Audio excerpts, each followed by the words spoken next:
First thing I try to do with the deer every morning is give them a scoop of grain.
Well, they used the shelters last night to get out of the weather, which is what I was hoping for. Up until this first major snow, I have found the deer kind of up here sitting up under the trees. They like this big rock down here by their water that they like to sit up against, but it appears that last night they used the shelters the way they're supposed to use the shelters. So, and that chocolate buck is still in the rut, technically. So hopefully after the first of the year, he'll calm down quite a bit and he won't be so pushy to the old dad. That old guy's almost 10 years old and he just gets beat up by these young bucks, unfortunately. It's a cold one today though. There goes Oreo.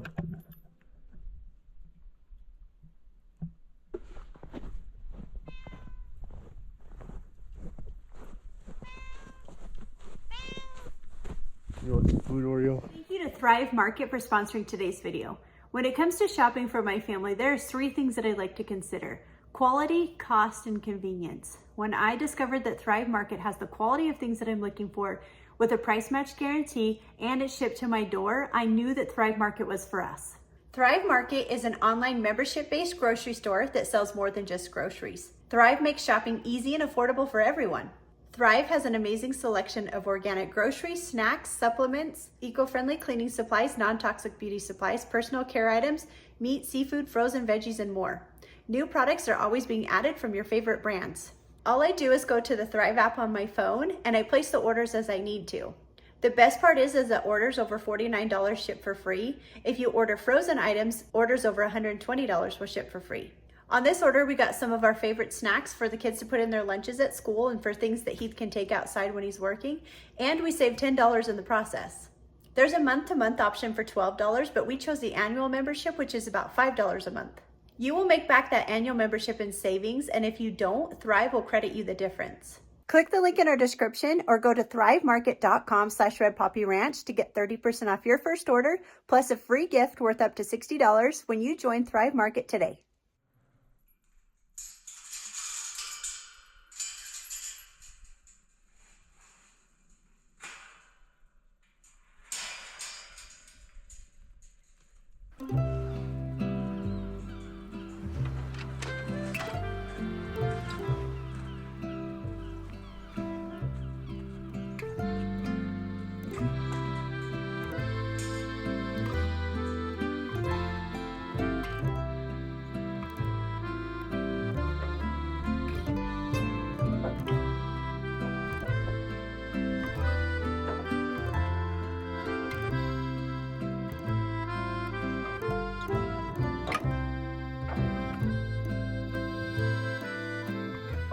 Over the last couple of weeks, I've watched our new domesticated fallow deer herd get acclimated to their new home. And one of the big differences between our deer and our goats was just how domesticated they are. As far as our goats were concerned, they didn't have a wild bone in their body. But as far as our deer are concerned, I think somebody forgot to tell them they're domesticated.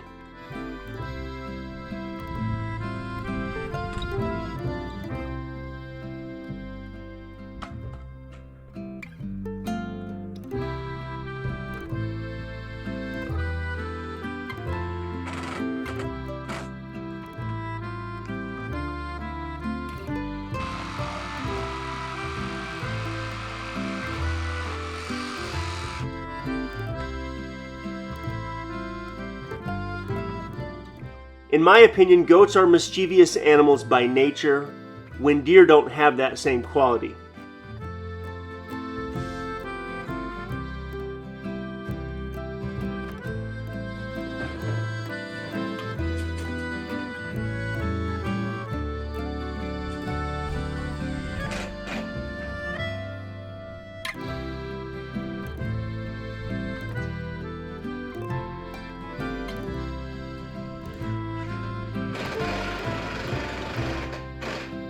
If we had goats out here in this front pen, it's possible that one of the goats may be able to get up on top of the roof and maybe even jump the fence.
There's probably some goat somewhere that could jump up on top of the roof of this new shelter, especially once there's a little bit of snow on the ground. But I'm not concerned at all as to whether our deer could or would even try to get up on this roof.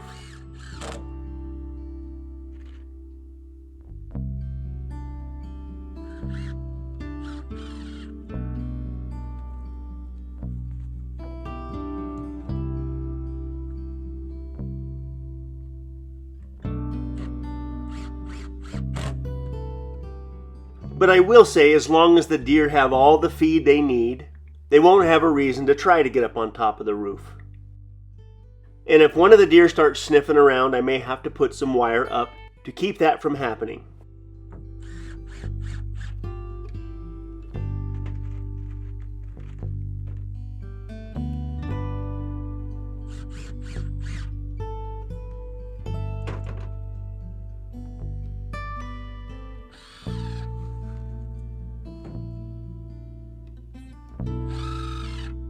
But hopefully with time the deer become less and less flighty and they understand that I'm only here to help. But in building a shelter for the deer, I picked this specific location and I picked the direction the shelter's facing because of the direction the storms approach our house.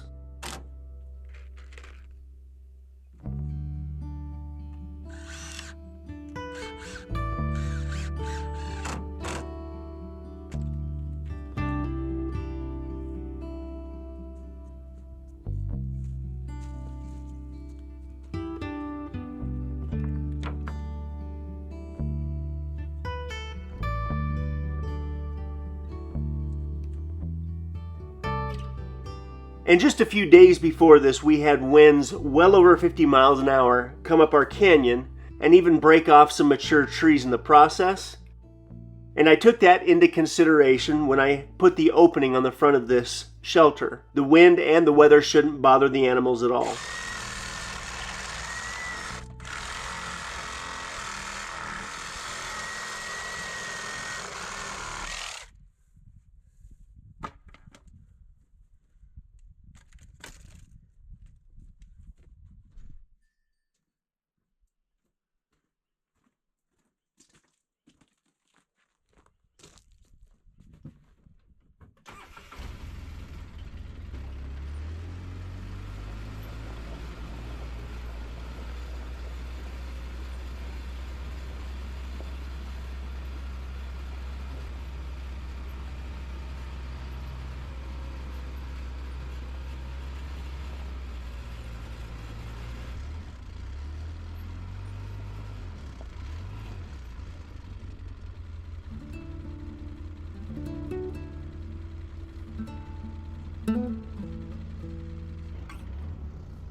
For the last 2 years, I've been trying to find the time to swap a new motor into this old Cushman Traxxter and then have a little fun with it afterwards. But this year's going to be different. And I want to move it down here by the shop where I can get to it. But the tub is full of ice that needs to be melted out somehow.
So again, as domesticated as our deer are, they're still very wild, and even potentially dangerous when they're confined.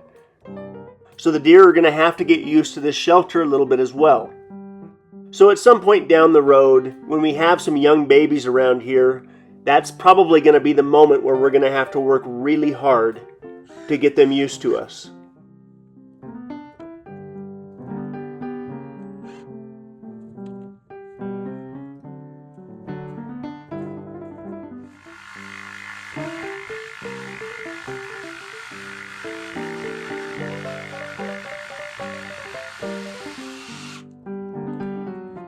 So as domesticated as our deer are, I can still see the principles that take place in nature with these deer, especially when it comes to breeding.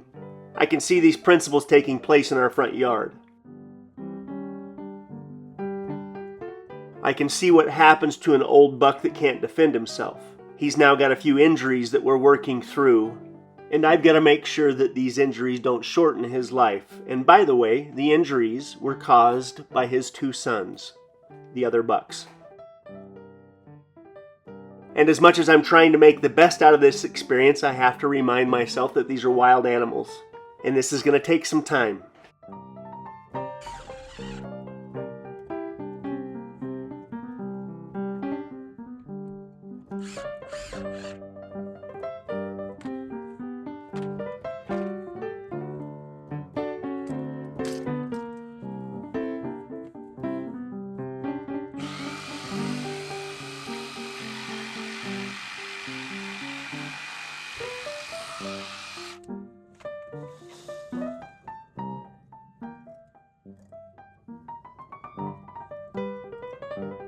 But even after all of the headaches that happened during the process of catching them and transporting them and getting them up here, I'm still really into it.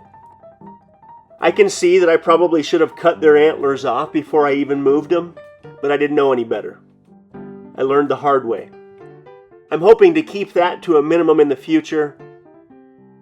But the truth is, people aren't real talkative about these deer, so I'm going to have to figure out a lot of this stuff along the way.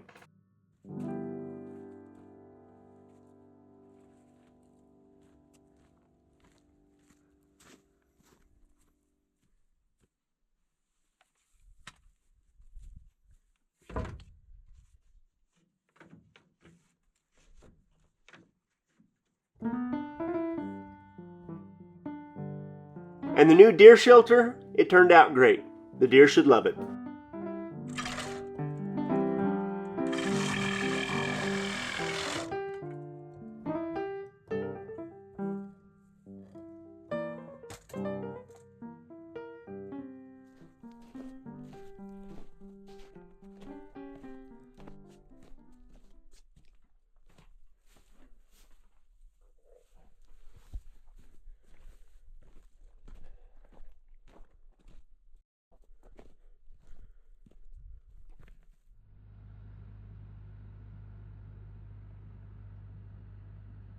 So we're within about 24 hours of a pretty significant snowstorm setting in. It's supposed to be a 3-day storm, could lay down as much as 2 feet.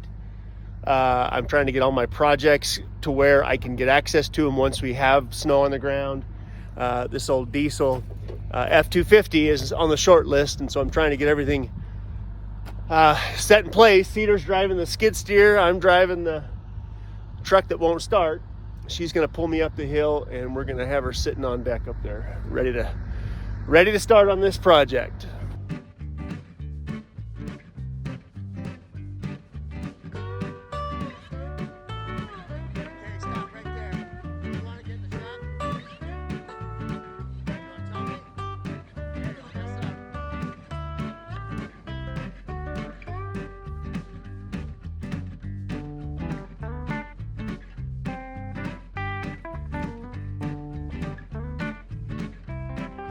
We've got a pretty good snowstorm headed our way, and I'm trying to get all the winter projects lined up to where I can get access to them even when there's deep snow around us. And the old Ford Diesel's next in line. And by the way, your wife might be cool, but if she can't drive a skid steer, she's not as cool as my wife. Thank you. That's exactly what we needed. I'll move it around.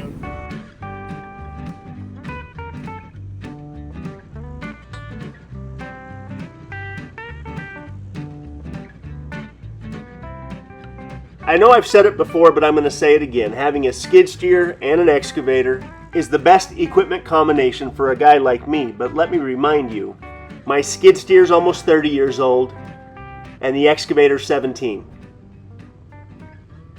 But my old and slow stuff will still be working when the new stuff is waiting for the service tech and the laptop to show up. Yeah, I like that I can work on my stuff.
So we've got a 1990 F250 with the 7.3 idi and the zf5 transmission, four-wheel drive, about 140,000 miles on the odometer. The previous owner stopped driving it because it would not start. I threw a set of batteries in it. I think the starter is bad. I've ordered quite a few parts for it. The parts are not here yet, but I want to get this thing ready to roll in the shop and start the process of swapping the body from the 69 onto this frame and drivetrain, and that means everything needs to come off this truck. So my goal for today is to get the front clip off the truck, to get the bed off the truck, maybe even get the doors off the truck, and then get it cleaned up enough to where I can roll it in the shop. And then from that point, we're going to get it started, make sure the drivetrain is good. Then I'm going to roll the 69 down here, pull the cab and front clip off it first, and get the cab and the front clip lined up properly on this frame. And then I'll worry about the bed afterwards. But to me, the most important part before I get too far in is to make sure this drivetrain runs and drives as it's supposed to. It's actually supposed to be a new motor. Once I get everything pulled off it, I'm going to get in the shop and start going through the process of getting it tuned up and getting it running really well.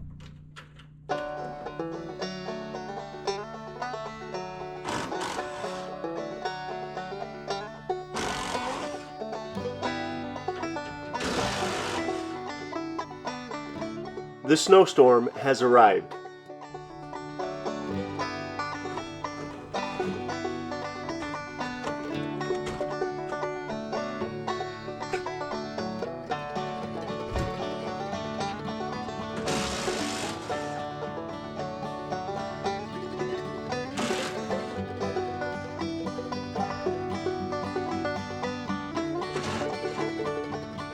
After trading a 1965 Volkswagen Bug for the very first truck I would ever own, I brought home a 1956 F100 with a flathead V8 in it and Lincoln Continental seats.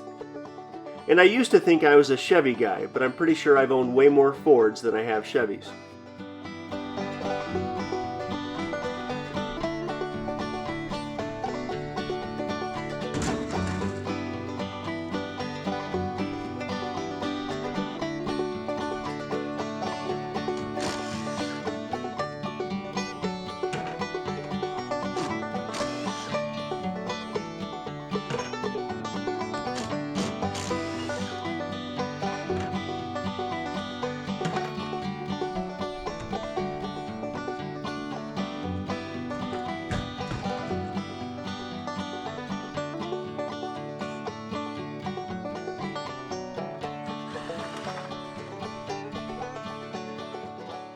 And one of my favorite things to do with cars is to take a car that nobody would bother with, like this old Ford truck, and turn it into something that somebody wants really bad. And after I take that 1969 F250 and what's left of this truck, I should have what I'm looking for.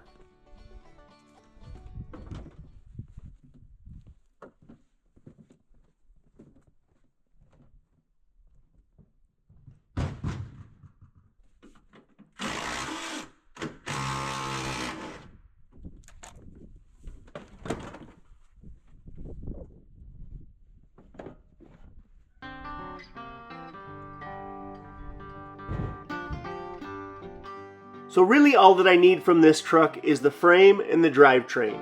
I don't even need the axles, and I most certainly don't need the cab or the bed. But once I get the truck all stripped down, I need to make sure the drivetrain is good to go before we start swapping bodies.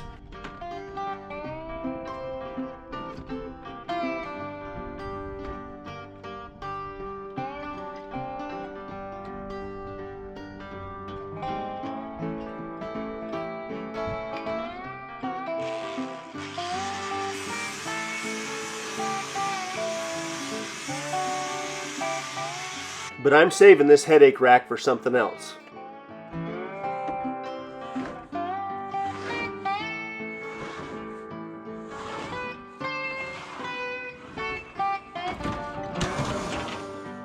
I'm going to take all the excess sheet metal and anything else down to the scrap yard, then I'm going to get this truck running, then we're really going to have some fun.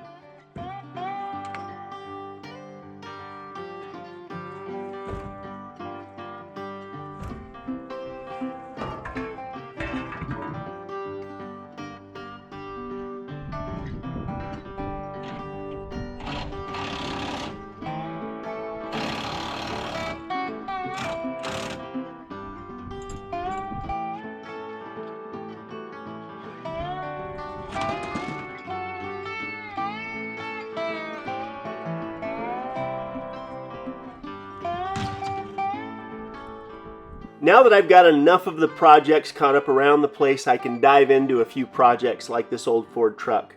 And I'm really looking forward to it, because I think I'm a car guy probably more than anything else.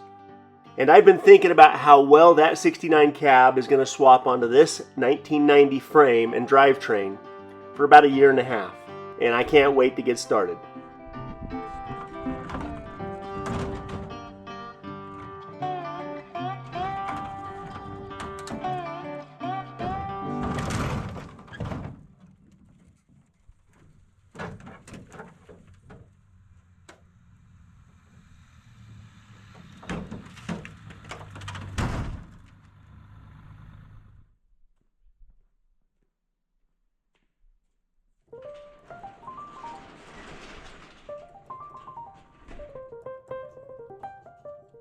The camera battery went dead, but I managed to get the truck into the shop.